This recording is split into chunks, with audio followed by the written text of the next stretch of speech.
নির্বাচন শুরু হওয়ার পরে সকাল থেকে বলা হচ্ছিল কোনো প্রার্থী বুথে ঢুকতে পারবে না, অর্থাৎ স্ব হলে ভোট দেওয়া ছাড়া সেন্ট্রাল প্রার্থী অন্য কোনো বুথে বা সেন্ট্রালে ঢুকতে পারবে না। এই নির্দেশনা নির্বাচন কমিশন থেকে আমাদেরকে জানানো হচ্ছিল।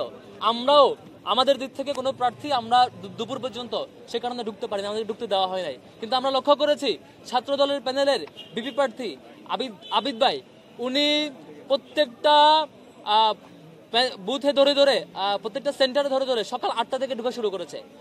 সকাল 8টা থেকে মানে ভোট গ্রহণের আগে থেকেই শুরু করে নানা কেন্দ্রে তিনি তার ঢুকছেন এবং দেখছেন, আর আমরা গেলে আমাদেরকে আটকানো হতো। এভাবে করে ছাত্র দলের অন্যান্য প্রার্থী এজিএস এবং জিএস প্রার্থীরাও এভাবে নানা কেন্দ্রে ঢুকে তাদের মতো করে এটা পরিদর্শন করেছে এবং তারা ম্যানিপুলেট করার চেষ্টা করেছে ভোটারদেরকে। এই অভিযোগ জানানোর পরে 1:30টার পরে এসে নির্বাচন কমিশন চিফ রিটার্নিং অফিসার আমাদেরকে ফোন দিয়ে জানাচ্ছেন, বাবা এতক্ষণ যা হয়েছে হয়েছে, এখন তোমরা ঢুকতে পারবা। এটা কি নাটক মঞ্চ যে হচ্ছে মানে এতক্ষণ আমাদেরকে নিষেধ করবেন, শেষে আপনারা তাদেরকে সামনে নিতে না পেরে নিষেধ না করে উল্টাও দিনের অর্ধেক সময় পার হওয়ার পর এটা বলবেন, এটা খুবই দুঃখজনক ছিল। একই সাথে আরো যে কয়েকটা ঘটনা ঘটেছে 21শে হলের বুথে সেখানকার কর্মকর্তা এবং ছাত্রদলের সামগ্রিক প্রচেষ্টায় আমরা দেখেছি পূর্ণাঙ্গ ব্যালটে হল এবং সেন্ট্রাল প্যানেলে পূর্ণাঙ্গ ব্যালটে ছাত্রদলের সকল প্রার্থীকে প্যানেলের সকল প্রার্থীকে ভোট দিয়ে সেই ভোটের পেপার ব্যালট বক্সে ঢুকানো হচ্ছিল। সেই মুহূর্তে শিক্ষার্থীদের সামনে দৃষ্টিগোচর হওয়ার পরে তিনি যখন এবং প্রমাণসহ যখন সবার সম্মুখে ধরা খেয়েছেন এবং প্রমাণসহ হাতে নাতে ধরা পড়বার পরে বিশ্ববিদ্যালয় প্রশাসন তখন সাময়িক একটা ব্যবস্থা নিয়েছে। তার আগে আদৌ কিছু হয়েছে কিনা আমরা জানি না। সেই ভয়াবহ জালিয়াতি ধামাচাপা দিতে তারা একটি নাটক মঞ্চস্থ করেছে রোকেয়া হলের বুথে।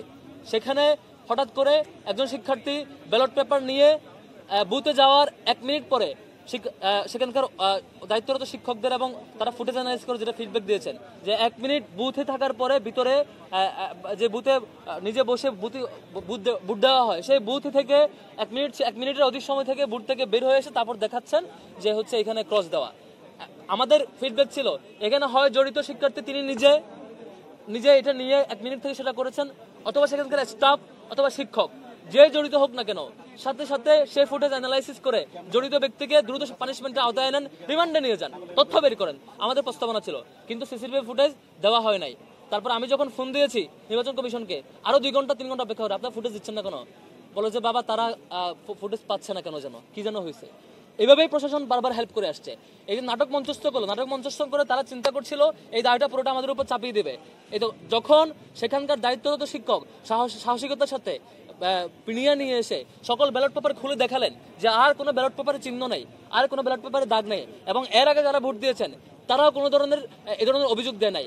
আগে ভোটদাতা কোনো শিক্ষার্থী অভিযোগ দেয় নাই, পরে ব্ল্যাঙ্ক কোনো ব্যালটে ধরনের চিহ্ন ছিল না, সেগুলো যখন ক্যামেরার সামনে সবগুলো দেখানো হলো তারপরে সেই শিক্ষার্থী ধরা পড়বার পরে বাধ্য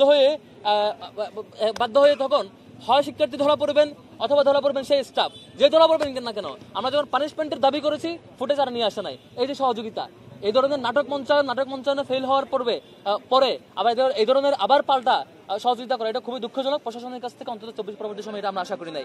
তারপরে দেখেছেন ইউলেবে আমাদের এই সিনেট ভবনের পাশে ইউলেবে সকাল 8টা থেকে 10:30 পর্যন্ত এই লম্বা সময়ে কোনো ধরনের মিডিয়াকে সেখানে ঢুকতে দেওয়া হয় নাই এবং কোনো ধরনের ইন্ডিপেন্ডেন্ট অবজারভারকে সেখানে ঢুকতে দেওয়া হয় নাই। একই সাথে সেখানে 10 জন পোলিং এজেন্টের মধ্যে 6 জনই ছিল ছাত্র দলের এবং ইসলামিক ছাত্র আন্দোলন বাংলাদেশের পোলিং এজেন্টকে সেখান থেকে বের করে দেওয়া হয়। এই সামগ্রিক ঘটনা জানানোর পরও সেখানে কোনো অবজারভারকে এবং মিডিয়াকে ঢুকতে দেওয়া হয় নাই। তারপর 10:30টার পরে যখন আমি যাই সেখানে অভিযোগ দেই আধা ঘন্টার বেশি দাঁড় করে রাখা হয়, তারপর অবজারভারকে ঢুকে দেওয়া হয়। তাহলে এতক্ষণ সময় আপনারা কি করেছেন? ইউলেবে শুধু এইটুকুর মধ্যে সীমাবদ্ধ না, 4টায় বুট কাস্টিং শেষ হওয়ার পরে বুট কাউন্টিং শুরু হওয়ার আগ মুহূর্তে প্রায় 1 ঘন্টার অধিক সময় ধরে কোনো সাংবাদিককে সেখানে ঢুকতে দেওয়া হয় নাই। কথা হচ্ছিল বিশ্ববিদ্যালয় সাংবাদিক সমিতির যারা সাংবাদিক আছেন যারা অন্তত তাদেরকে ঢুকতে দিবে তাদেরকেও সেখান থেকে বের করে দেওয়া হয়েছে, কোনো ধরনের অবজারভারকে রাখা হয় নাই। এই ধরনের সামগ্রিক জায়গায় আবার কিছু কেন্দ্রে আমরা দেখেছি যে যেসব শিক্ষকেরা ওয়ালটন এখন দেশের সীমানা পেরিয়ে পৌঁছে গিয়েছে 50টিরও বেশি দেশে। ওয়ালটন ঘরে ঘরে বিশ্বজুড়ে। সাদা দলের নয়, তাদেরকে সাদা দলের শিক্ষকরা বলছেন আপনারা সারাদিন অনেক কষ্ট করছেন, এবারের মতো চলে যান, থাক আমরা আছি। বেশ কয়েকটা জায়গায় তারা তাদেরকে কিভাবে পার করে দিবেন শুধু নিজেরা থাকবেন সে ধরনের অপচেষ্টা লিপ্ত হয়েছেন। এগুলো খুব বাজে অ্যাপ্রোচ এবং ঢাকা বিশ্ববিদ্যালয়ের শিক্ষার্থীরা এই রাজনীতি এখন আর খায় না। এখন নতুন যুগ, এখন শেখ হাসিনাকে দেশ দিল্লিতে পাঠানোর পরে, ফ্যাসিবাদকে দিল্লিতে পাঠানোর পরে, ভয়াবহ ফ্যাসিবাদকে দেশ ছাড়া করবার পরে আর কোনো ধরনের ফ্যাসিবাদ হইতে চাইবেন না, আর কোনো ধরনের রাজনৈতিক অপচেষ্টা করবেন না, এটা শিক্ষার্থীরা গ্রহণ করবেন ঢাকা বিশ্ববিদ্যালয়। তারপরে আপনারা দেখেছেন খুবই লজ্জাজনক ব্যাপার, এই যে রোকেয়া হলের সেই ঘটনা যখন ধামাচাপা দিতে পারে নাই, যখন সিসিটিভি ফুটেজ থেকে চেক করে যখন ধরা পড়লো যেটা একটা নাটক মঞ্চায়ন ছিল, তারপরে তারা মব ক্রিয়েট করে সেখানকার শিক্ষকদেরকে বাজেভাবে লাঞ্ছনা করেছে। শুধু লাঞ্ছনা করে নাই, নারী শিক্ষক, আমাদের একজন সম্মানিত শিক্ষিকা, তার বিভিন্ন ফটো নিয়ে সেই দলের নেতা এবং কর্মীরা বাজেভাবে হুমকি দামকি এবং স্লেট শেমিং পর্যন্ত করেছেন। এতদিন তারা ঢাকা বিশ্ববিদ্যালয়ের শিক্ষার্থীদেরকে স্লেট শেমিং এর ভিকটিম বানিয়েছেন, আজকে দেখেছি আমরা ঢাকা বিশ্ববিদ্যালয়ের সম্মানিত শিক্ষিকাদেরকে স্লেট শেমিং এর ভিকটিম বানিয়েছেন। এটা লজ্জা, এটা এর চেয়ে লজ্জাজনক কাজ আর হইতে পারে না। তারপরে আমরা অপেক্ষা করছিলাম, আমরা অপেক্ষা করছিলাম বোধহয় অন্তত ছাত্রলীগের রূপ বেশে পুরোপুরি ফিরে আসবে না। তারপর আমরা বিকালে কি লক্ষ্য করেছি যে ছাত্র দলের নেতৃবৃন্দ, বিশ্ববিদ্যালয় প্রশাসন সহ সবাইকে এই যে কারচুপি, জালিয়াতি কারচুপিতে যখন কুলিয়ে উঠতে পারলো না, শেষ পর্যন্ত যেভাবে যে আচরণের কথা বলেছে, আপনারা সেই ভিডিও ফুটেজ দেখেছেন। আমার জীবনে আমি দেখি নাই যে বিশ্ববিদ্যালয়ের কোনো শিক্ষক, বিশ্ববিদ্যালয়ের কোনো ছাত্র শিক্ষকের সাথে এই ধরনের আঙুল তুলে, টেবিল চাপড়ে এবং মব ক্রিয়েট করে এভাবে কথা বলে। এটা খুবই একটা, এটা ছাত্রলীগের কাছে আমরা দেখেছিলাম, আবার নতুন যুগে মনে হচ্ছে ফিরছি। তবে বিশ্ববিদ্যালয়ের শিক্ষার্থীরা এটা দেখেছেন, অবজার্ভ করেছেন, এবং যে কনসার্নগুলো বারবার অভিযোগ আসছে, আমরা বলেছিলাম এগুলো সিসিটিভি ফুটেজ আছে, সেগুলো বের করেন, অভিযোগ যিনি অপরাধী তাকে পানিশমেন্ট আওতায় নিয়ে আসেন। টু দি পয়েন্ট না এসে নানা মিথ্যা নাটক সাজিয়ে এ ধরনের অ্যাপ্রোচ করা, এটা খুবই দুঃখজনক বিষয়। আরো দুঃখজনক যে বিষয় সেগুলো হচ্ছে যে ফ্যাসিবাদের যে সিস্টেম ছিল, যে নিজেরা হারার আশঙ্কা থাকলে যে বুট মানবো না, এটা একটা পরিবেশ তৈরি করা। বিকাল পর্যন্ত নানাভাবে চেষ্টা করছে নির্বাচনকে বানচাল করবার। এর আগেও আমরা জেনেছি বিভিন্ন প্রবোস কমিটির মিটিংয়ে এবং নির্বাচন কমিশন নানা মিটিংয়ে এই নির্দিষ্ট দলের শিক্ষকেরা ডাকসু কেন করা যাবে না এই ধরনের আর্গুমেন্ট দিতেন এবং নির্বাচনকে ডাকসুকে পেছনে ষড়যন্ত্র করতেন। শুধুমাত্র শিক্ষার্থীদের দাবির প্রেক্ষিতে বিশ্ববিদ্যালয় প্রশাসন এটা আয়োজন করতে বাধ্য হয়েছে এবং এর আগ মুহূর্ত ডাকসু পরিবেশ নাই এমন তেমন বিভিন্ন আলাপ করে নির্বাচনকে পিছানোর চেষ্টা করেছিল, কিন্তু সেটি পারেনি। এখন এসে আরেকটি পরিবেশ তৈরি করছে। আমরা স্পষ্ট বলে রাখছি, যেখানে যে কেন্দ্রে যে কোনো ধরনের অনিয়মের অভিযোগ আসবে, প্রত্যেকটা জিনিস সিসিটিভি ফুটেজ ওপেন করা হোক এবং প্রত্যেকটা ভিকটিমকে, প্রত্যেকটা অপরাধীকে এখনই গ্রেপ্তার করা হোক এবং তাদের কোন এজেন্ডা তারা সার্ভ করছে সেই তথ্যগুলো বের করার চেষ্টা করা হোক। তারপরে আরো বিভিন্ন নাটক মঞ্চস্থ দেখলাম, যে আজকে প্রেস কনফারেন্সে অভিযোগ দিচ্ছে বাইরে নাকি আমাদের লোকজন নাকি পাহারা দিচ্ছে ক্যাম্পাসের পাশে। আমাদের ছাত্র শিবিরের বাইরের লোকজন দরকার হবে না।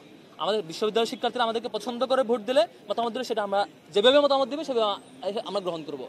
আমরা বরং দেখেছি বিশ্ববিদ্যালয়ের চারপাশে 9টি পয়েন্টে যুবদল এবং বিএনপির নানা নেতাকর্মীরা চারপাশে পাহারা দিচ্ছেন এবং সেলফি তুলে আপলোড দিচ্ছেন যে একটা সিগন্যালের অপেক্ষা আছে। আপনারা ফেসবুকে দেখবেন পোস্ট, একটা সিগন্যালের অপেক্ষায় আছি, না তা আহ্বান করলে ঢুকে যাব।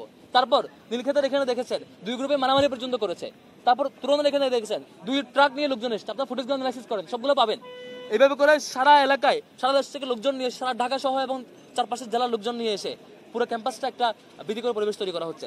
সেই দায়টা আবারও চাপানোর জন্য, যেমন 21 হলে সেই ছাত্র দলের প্যানেল ধরে যে বুট জালিয়াতির যে ঘটনা, সেটি যখন স্পষ্ট প্রমাণ এবং তাকে সেখান থেকে প্রত্যাহার করা হলো, নিউজে সেগুলো তথ্য সহ আসলো, সেটিকে ধামাচাপা দেওয়ার জন্য রুকিয়া হলে একটা নাটক মঞ্চস্থ করা হলো।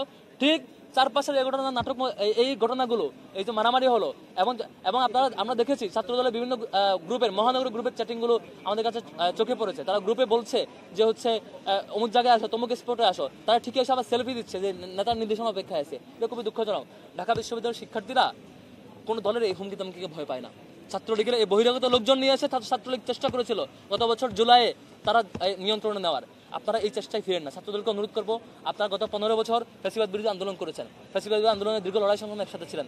অন্তত আবার ছাত্রলীগ হয়ে যায়েন না, আবার এই বহিরাগত নিয়ে এসে ক্যাম্পাসের শিক্ষার্থীদেরকে ভয় দেখাতে আসেন না। শিক্ষার্থীরা ভয় পায় না। ঢাকা বিশ্ববিদ্যালয়ের শিক্ষার্থীরা এগুলো নিশ্চিতভাবে প্রতিহত করবে। এটা খুবই দুঃখজনক এবং আমি ঢাকা বিশ্ববিদ্যালয়ের শিক্ষার্থীকে আবার আহ্বান করব, আমরা যে কোনো অন্যায়ের বিরুদ্ধে সোচ্চার থাকবো, যে কোনো অপপ্রচার এবং যে কোনো হয়রানি এবং যে কোনো নাটক মঞ্চস্থের বিরুদ্ধে শক্ত থাকবো এবং যে কেউ অন্যায় করলে, অপরাধ করলে, সে যেই হোক না কেন, তার বিরুদ্ধে আমরা শক্ত অবস্থান নিব এবং সেই ফুটেজ এবং তথ্য অ্যানালাইসিস করে তাকে পানিশমেন্টের আওতায় নিয়ে আসতে হবে।